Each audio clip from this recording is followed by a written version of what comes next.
This week's top stories.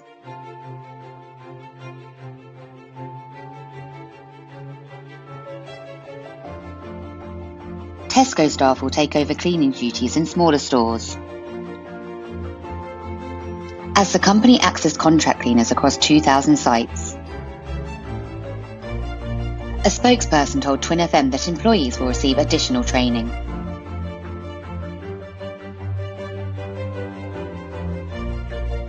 Building rules regarding accessible toilet facilities have changed in England. Changing places toilets will be compulsory in public buildings from 2021. These facilities contain equipment such as hoists and curtains, as well as space for carers.